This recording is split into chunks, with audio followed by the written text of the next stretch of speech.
Assalamualaikum. Apa khabar semua? Bismillahirrahmanirrahim. Saya Puan Emilia binti Man, Guru Bimbingan dan Kaunseling SMK Bukit Tinggi Kelang.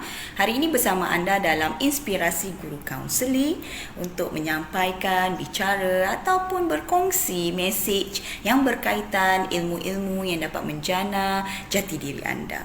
Antaranya adalah saya suka kepada topik bagaimana menjadi diri sendiri. Ya, susah sebenarnya untuk menjadi diri sendiri kerana mengikut pakar psikologi, kita ini mempunyai kepelbagaian watak. Kita seolah-olah memakai topeng setiap hari.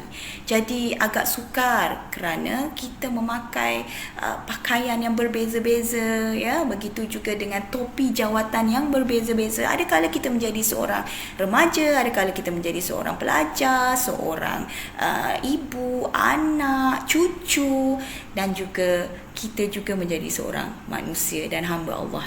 Okey? Jadi untuk menjadi diri sendiri, yang pertama adalah anda jelas tentang personaliti anda.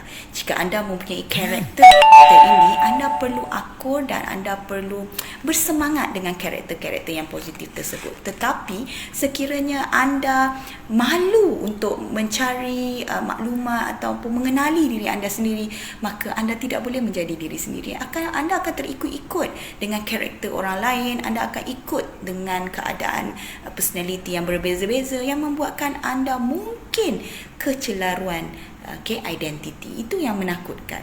Keduanya, kita perlu jelas, ya, kita perlu redha dan kita perlu yakin bahawa inilah diri kita. Ada kalanya orang tidak mampu dan tidak mahu menerima diri kita seadanya. Ada kalanya kita perlu biarkan. Ada kalanya kita perlu bertanya ataupun mempersoalkan dan juga berbincang. Kenapa? Apa salah saya? Di mana yang perlu saya perbaiki? Dan ketiganya, anda juga mungkin boleh mendapatkan bantuan pakar, ya, dan juga anda boleh mendapatkan informasi dan juga bimbingan daripada bantuan pakar. Tidak semua perkara dalam diri kita sama ada baik ataupun tidak boleh memberikan impak yang negatif sahaja. Tidak. Ada perkara yang tidak baik bagi diri kita tetapi orang lain rasakannya baik. Ada perkara yang baik pada diri kita tetapi orang lain pula tidak merasakannya baik. Jadi menjadi diri sendiri ini sebenarnya tidak sukar dan tidak juga senang. Ya, ia bergantung kepada penilaian dan penampilan anda. Dan seterusnya, selain daripada itu, anda juga perlu faham bahawa Allah Subhanahu Wa Taala telah menjadikan kita dengan pelbagai keunikan, dengan pelbagai variasi. Allah ini sudah hebat menjadikan kita individu ini. Seperti mana saya menjadi saya, ya, saya menjadi Emilia. Saya tidak boleh menjadi orang lain. Dan jika saya menjadi orang lain pun, saya mungkin tidak kekal dalam karakter itu. Tetapi apa yang membentukkan personality dan tingkah laku saya menjadi saya ataupun menjadi diri sendiri adalah dari segi persekitaran, dari segi pemahaman dunia saya sendiri dan juga dari segi pemerhatian, ya. Tetapi ianya boleh diubah. Tidak semestinya kita dahulu tidak baik ataupun tidak pintar tetapi kita mengekalkan takdir kita sebegitu. Tidak.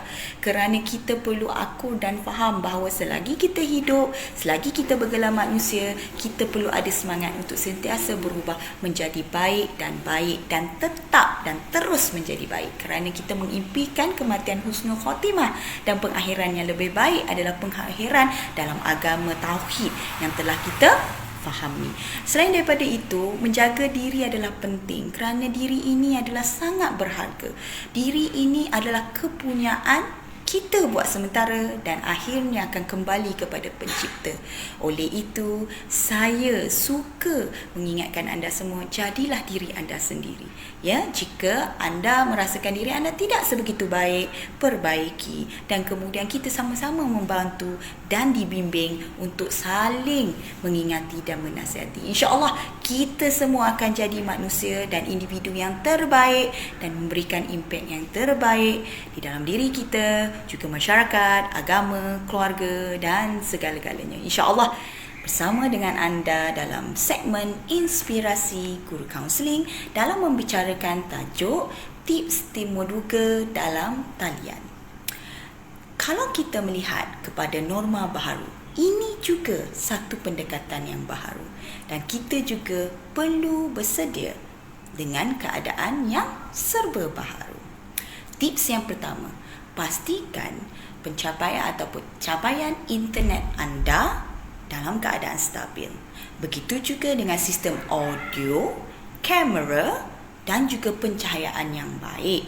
Ini supaya anda lebih bersedia dan memberi satu pandangan pertama yang terbaik kepada penemuduga tersebut. Selain daripada itu, anda juga perlu memilih bilik atau kawasan atau ruang yang selesa dalam mood senyap, juga dalam keadaan yang memberikan anda idea. Dan kawasan atau ruang yang terapeutik ini memberi impak yang sangat besar terhadap proses temuduga anda. Ketiga pula, anda boleh meletakkan di atas meja nota ataupun salinan resume anda untuk dirujuk jika anda berkeperluan untuk melakukan sedemikian.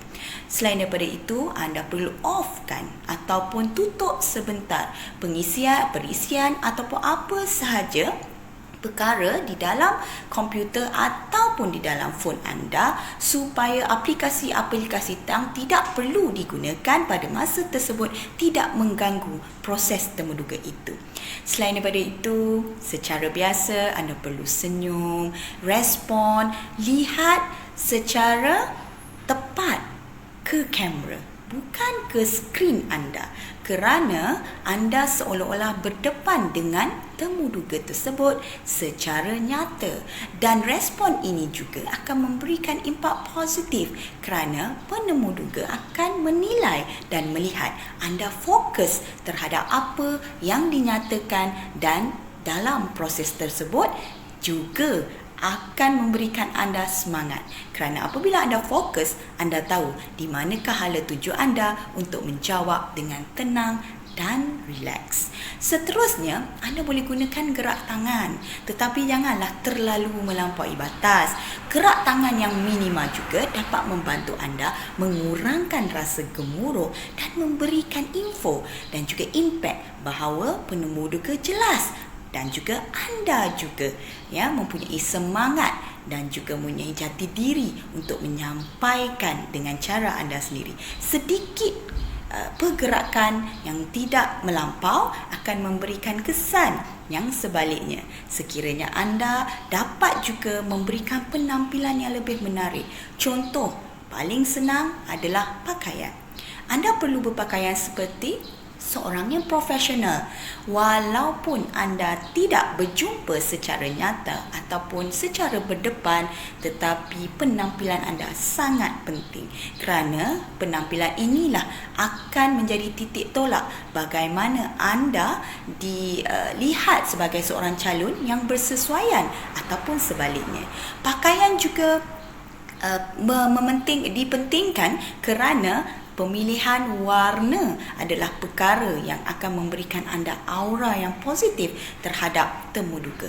Kerana apabila anda memakai pakaian terlalu terang, ianya akan menampakkan keadaan yang tidak berapa menarik perhatian penemuduga, kerana mereka hanya tumpukan kepada pemakaian anda berbanding dengan apa yang ingin anda sampaikan. Selain daripada itu, anda juga perlu menjaga etika pemakaian. Jangan terlalu ketat, jangan terlalu seksi ataupun jangan terlalu santai, kerana apabila anda memakai pemakaian tidak menjaga etika pemakaian, ini juga sedikit sebanyak memberi gangguan dan juga memberi pandangan yang berbeza terhadap penemuduga untuk anda. Dengan itu, anda juga perlu bercakap dengan jelas, dengan terang dan lembut. Tidak semestinya anda bercakap secara kasar ataupun secara menjerit. Tidak perlu, kerana suasana ini sudah memberikan anda satu suasana yang lebih rileks, dan kegemuruhan anda ataupun ketakutan anda takkan dapat dinyatakan secara jelas, kerana melalui talian itulah kelebihannya. Tetapi penemuduga dapat melihat dan merasai sekiranya anda tidak membawa diri anda secara maya dengan lebih profesional. Dan seterusnya, Anda juga perlu akur ya bahawa apabila menjalani temuduga sejarah talian, anda perlu bersedia. Mock interview sangat penting supaya anda tahu di manakah pro dan kontranya terhadap penyampaian anda.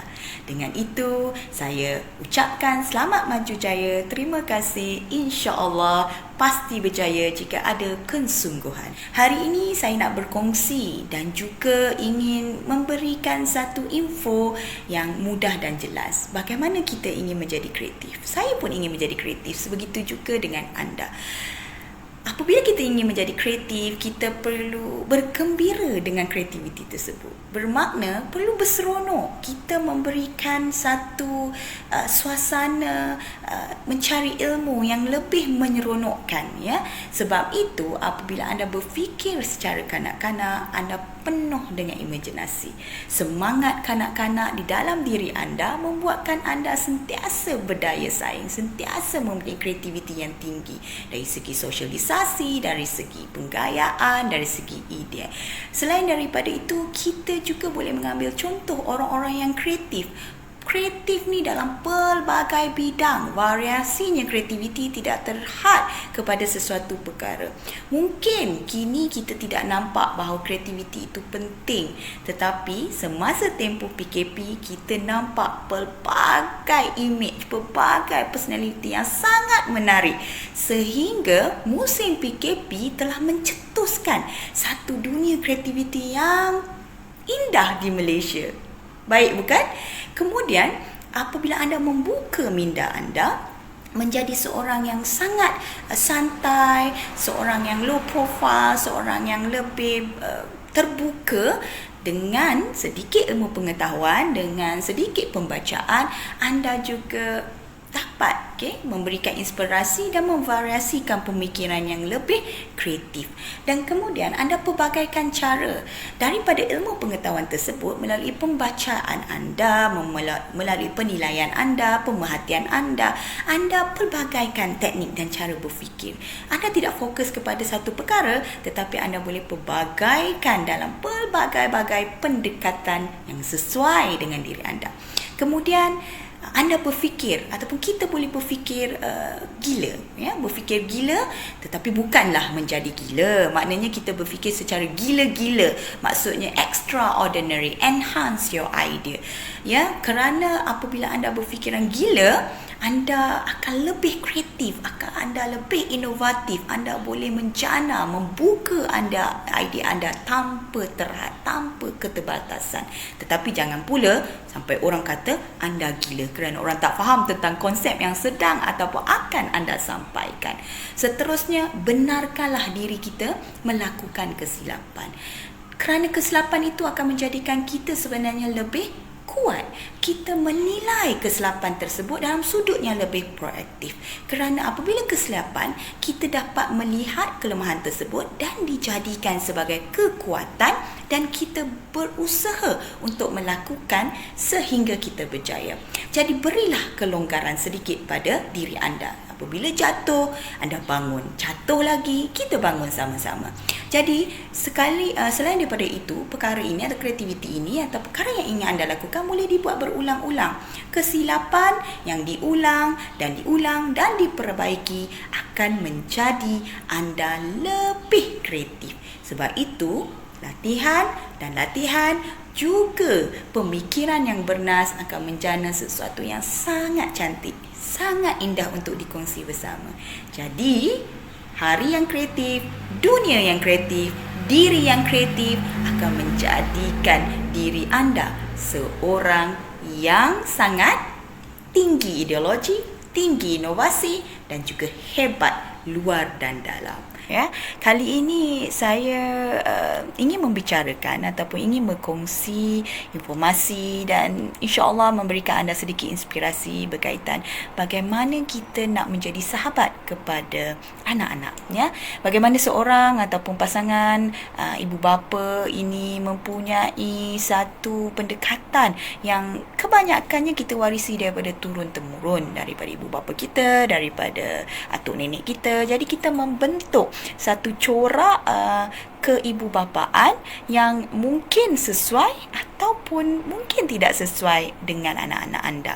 Jadi antara yang saya boleh kongsikan adalah apabila bersama dengan anak-anak, kita akan merasai bagaimana jiwa anak-anak itu, ya. Kita tidak boleh nak membandingkan keadaan kita satu masa dulu dengan realitinya keadaan anak-anak kita pada masa ini, khususnya anak-anak remaja, ya. Seawal remaja berumur 9 sehingga ke 17 tahun adalah tempoh yang agak sukar, tempoh yang agak kritikal, kerana pada masa inilah mereka mula membentuk pandangan, membentuk ideologi mereka sendiri dan juga membentuk membentuk karakter dan personality mereka sendiri.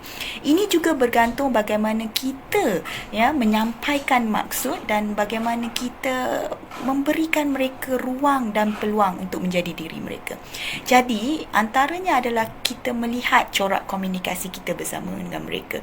Ya, dalam ilmu parenting ni, kalau dari segi sudut psikologi, kita ada pelbagai corak komunikasi, ya. Antaranya komunikasi berbentuk authoritarian, autokratik ataupun permisif, ya. Berbentuk permisif ni dia lebih kepada mengikut, ya, santai, dia lebih mesra, tetapi tiada penegasan di situ. Authoritarian ni adalah campuran autokratik dan permisif. Ada kalanya kita tegas, tetapi kita menerangkan kepada mereka kenapa ketegasan itu perlu diambil. Dan seterusnya autokratik, of course lah, ya. Zaman-zaman kita dulu, bila si ayah kata A, bermakna A, si ayah mak kata B, bermakna B. Tiada kompromi dan tiada lagi pertanyaan pendapat. Keputusan muktamad. Okey, jadi apabila kita melihat corak komunikasi itu, adakah bersesuaian dengan anak-anak kita? Jika dididik daripada awal, mereka menerima corak komunikasi berbentuk itu, bermakna mereka sudah selesa, mereka tiada lagi impak negatif, maka teruskan. Tetapi apabila menginjak remaja, sekiranya lagi berlaku, ya, percanggahan pendapat ataupun ketidaksefahaman, bermakna anda perlu ubah corak komunikasi kita. Dan seterusnya, bagaimana kita nak bersahabat dengan mereka apabila kita merasai kita sensitif dan kita empathize dengan keadaan mereka. Tambah-tambah dalam keadaan PKPB, kita tidak tahu dalam pemikiran mereka yang sentiasa tidak terbatas, mereka berjumpa dengan rakan-rakan, mereka aktif, mereka boleh ke sini, ya. Dan ini menjadikan keadaan mereka sebenarnya mungkin lebih sukar untuk menerima berbanding kita, golongan dewasa yang lebih matang. Jadi oleh itu, apa kata kali ini ibu-ibu, ayah-ayah termasuk saya sendiri cuba meraihkan potensi mereka, cuba meraihkan kehebatan dan juga kepintaran anak-anak kita. Bukan bermakna kita tumpu kepada akademik sahaja, tetapi kita juga dapat exploit, ya, potensi dalaman individu anak-anak yang kita baru dapat semasa musim PKP, kerana kita lebih attach ataupun lebih dekat dalam tempoh ini. Dan seterusnya adalah sentuhan fizikal. Sentuhan fizikal ini nak tak nak memang kena ada, tuan-tuan perempuan, ya. Dan saya juga sangat suka menggunakan ataupun memberi cadangan kepada anda menggunakan kata-kata seperti sayang, ya, walaupun marah tetapi anak bertuah, ya, perkataan-perkataan itu, perkataan-perkataan yang memberikan macam warning sign, mengatakan bahawa okey, jangan memberikan kata-kata tidak elok, ya, kerana kata-kata tidak elok ni lah adalah doa-doa yang tidak baik sebenarnya. Tapi ada kalanya kalau kita teremosi, bermakna kita mula membuat sentuhan fizikal. Sentuhan fizikal ni ada dua, satu positif, satu negatif. Satu, sentuhan fizikal yang menandakan kekerasan, memandakan kita memberi amaran kepada mereka supaya tidak melakukan lagi. Dan sentuhan juga perlu diberikan juga dalam sudut positif, dengan membelai, dengan mengatakan masih lagi sayang tetapi jangan buat ini, jangan buat itu. Bermakna ini juga memberikan juga amaran bahawa dia boleh jadi lebih baik. Dan seterusnya adalah sentuhan emosi, ya. Emosi adalah penting dalam perhubungan. Hari ini kita akan bersama anda dan juga sama-sama membuat diskusi dan menceritakan berkaitan dengan tajuk yang insya-Allah memberikan inspirasi kepada anda semua. Antaranya bagaimana kita berfikir secara kreatif. Ya, sebagai ibu bapa, sebagai pelajar dan sebagai komuniti setempat atau individu sendiri, kita semestinya mempunyai daya kreativiti yang tinggi. Cuma bagaimana kita nak meningkatkan daya kreativiti tersebut. Antaranya adalah kita berfikir secara bebas, berfikir dengan gembira, mengeluarkan idea-idea yang boleh membantu meningkatkan kreativiti kita. Ya, kita tidak terhad kepada sesuatu idea sahaja, sebaliknya kita dapat mempelbagaikan idea-idea tersebut dengan gaya kita sendiri. Yang keduanya, kita nak meningkatkan kreativiti dengan berfikiran seperti kanak-kanak.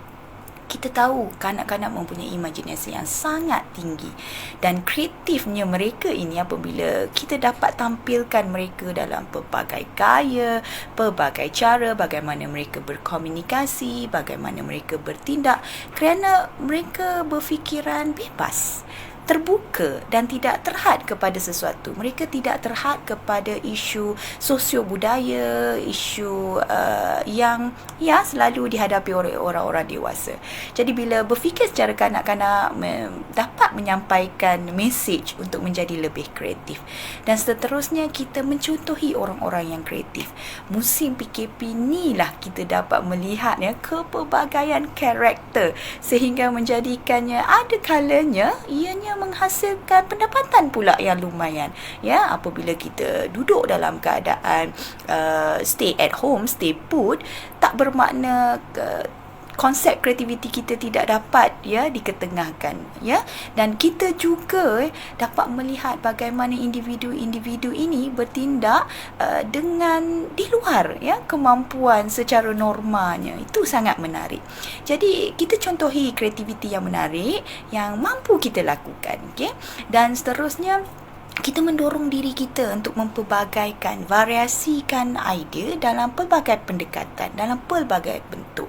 Kita tidak fokus hanya kepada satu perkara sehingga membuatkan kita melimitasikan idea dan juga kemampuan potensi dalaman diri kita. Sebab itu kreativiti ini tidak menyekat mana-mana potensi individu.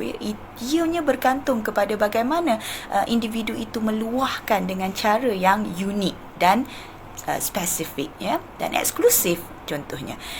Kemudian kita berfikir dengan gila, berfikir secara gila-gila, kita mula menjana idea yang gila-gila, tetapi ingat jangan sampai orang kata kita macam orang gila kerana orang tak faham konsep yang kita nak sampaikan. Tetapi selagi orang ramai dapat terima kegilaan kita tersebut dan menjadikan kita sebagai role model ataupun contoh kepada corak atau simbol kreativiti, bermakna kita sudah berjaya menyampaikan mesej kreativiti tersebut, menjadi kreatif. Kemudian kita memberi ruang kepada kesilapan. Setiap manusia pasti melakukan kesilapan dan kita juga tidak terhad melakukan hanya satu kesilapan, mungkin 10, mungkin 100, berulang-ulang. Biarkan, tetapi belajar daripada kesilapan tersebut. Apabila kita berulang, membuat eksperimentasi dan membuat tindakan yang lebih baik daripada sebelumnya, kita pasti dapat mengekalkan dan juga mengeksploitasi kreativiti kita itu. Menjadi kreatif bukan bermakna kita menjadi terlalu sensitif, tetapi menjadi kreatif akan menjadikan kita sebenarnya mempelbagaikan pendekatan dan teknik hidup. Terapi diri yang terbaik adalah menjadikan diri anda seorang yang kreatif, inovatif dan juga berdaya pemikiran yang bijak.